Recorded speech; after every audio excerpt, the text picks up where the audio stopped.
Salam lestari, mari menuju sertifikasi agar hutan kita tetap lestari. Kita coba lanjutkan di klausel 22 yang perihal pengecekan website FSC tentang status supplier atau pemasok FSC yang Bapak Ibu beli bahan bakunya. Di sesi ini kita coba sharing jika misalnya pemasok Bapak Ibu ini adalah pemasok kategori reclaim material atau post consumer ke material atau kayu bekas, itu bagaimana? Apakah tetap berlaku di klausel 22 ini?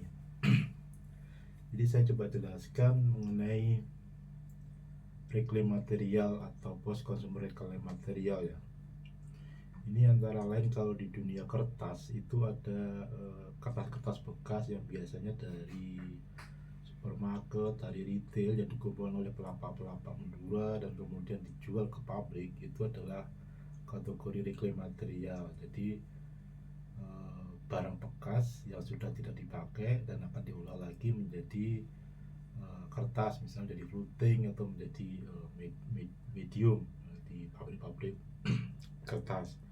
Nah, bahan tersebut dikategorikan sebagai reclaim material atau barang bekas ya, dari yang OCC atau paper bekas, itu sebagai reclaim material. Terus yang kedua, kalau di industri ataupun di furnitur atau produk kayu itu ada namanya kayu-kayu bekas. Nah, itu juga kategori reclaim material. Contohnya bekas kayu, contohnya adalah kayu bekas rumah tua, itu dirubuhkan, dibongkar dan kemudian dijual sebagai bahan baku, maka itu kategori adalah reclaim material. Kemudian kayu-kayu bekas rel kereta api itu juga reclaim material. Terus kayu-kayu bekas gudang, apa ya, bukan gudang ya Pak, tempat ternak sapi kalau di kampung-kampung itu kan nggak dipakai itu.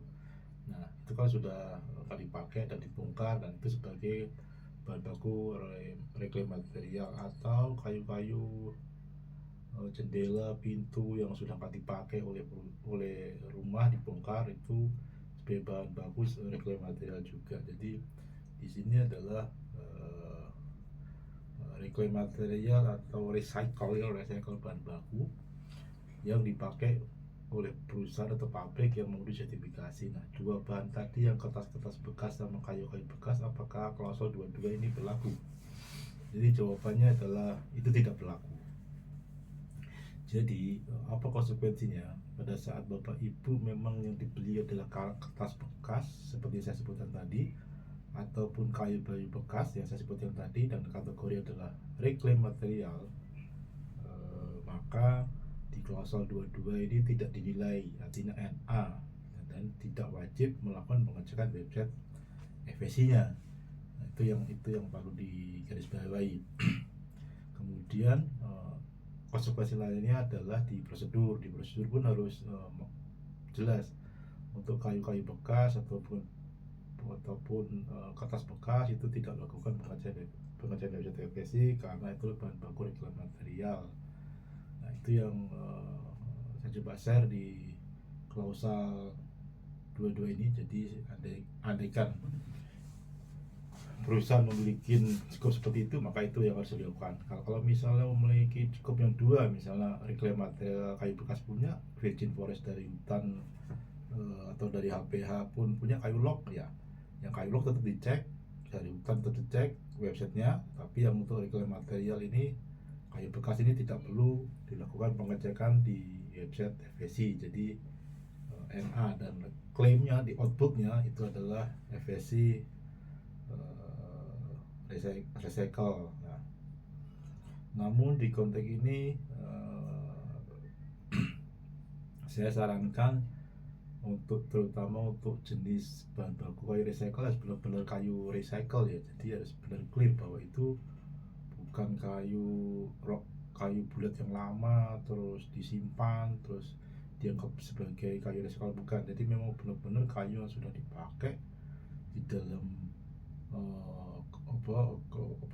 kepentingan manusia, misalnya jadikan rumah, jadikan bekas rel, bekas kandang itu kan udah dipakai ya, itu bekas penyelesaian. Tapi kalau kayu lama log yang lama mungkin 3 tahun 5 tahun 10 tahun terus keropos-keropos, itu nggak, bukan kayu recycle, bukan kayu bekas, tetapi tetap sebagai dianggap sebagai virgin eh, eh, dari forest. Jadi tetap harus dilakukan pengecekan website FSC. Jadi yang perlu saya coba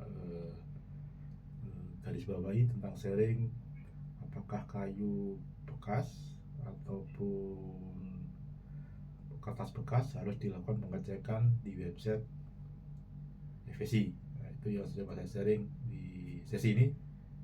Jadi jawabannya lah tidak perlu, tidak applicable, dan di SOP pun harus jelas bahwa itu adalah bahan baku kayu bekas dan kertas bekas. Jadi kategori reclaim material, tidak memerlukan pengecekan di website FSC status sertifikatnya. Itu aja dari saya. Salam lestari.